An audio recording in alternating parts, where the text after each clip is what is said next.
Soldier সিনেমার প্রথম লুকে হাজির হলেন তানজিল তিশা। ছোট পর্দার জনপ্রিয় অভিনেত্রী তানজিল তিশা এখন বড় পর্দার জন্য প্রস্তুত। গণমাধ্যমে নিশ্চিত করা হয়েছে শাকিব খানের আপকামিং সিনেমা সোলজারের নায়িকা তিনি। এবার সেই সিনেমার প্রথম লুকে ধরা দিয়েছেন নেট দুনিয়ায়।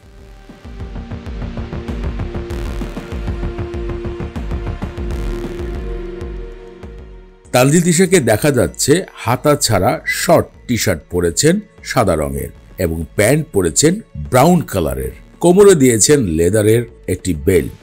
অন্যদিকে এক হাতে রয়েছে একটি ক্যামেরা। আর এতেই দর্শকদের ভিতরে এক নতুন কৌতূহল জন্ম দিয়েছেন পরিচালক শাকিব ফাহাদ।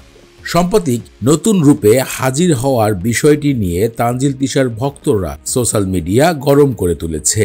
তাদের মতে তানজিল তিশার এমন লুকের জন্যই এতদিন অপেক্ষা করছিলেন তারা।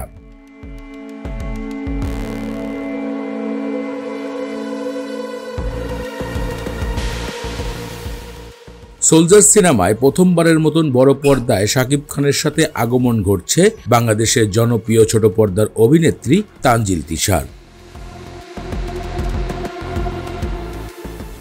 সোলজার সিনেমায় শাকিব খানকে প্রথমবারের মতন একজন সেনাবাহিনীর কর্মকর্তার রূপে দেখা যাবে। এদিকে সিনেমাটির ঘটনা উল্লেখ করে পরিচালক জানিয়েছেন থ্রিলার এবং ড্রামা রোমান্টিক মিশ্রিত একটি সিনেমা উপহার দিবেন দর্শকদেরকে সামনের কোরবানি ঈদে। সম্প্রতি তানজিল তিশার ফার্স্ট লুক সোলজারের বেশ আকর্ষণীয় করে তুলেছে নেট দুনিয়ায়।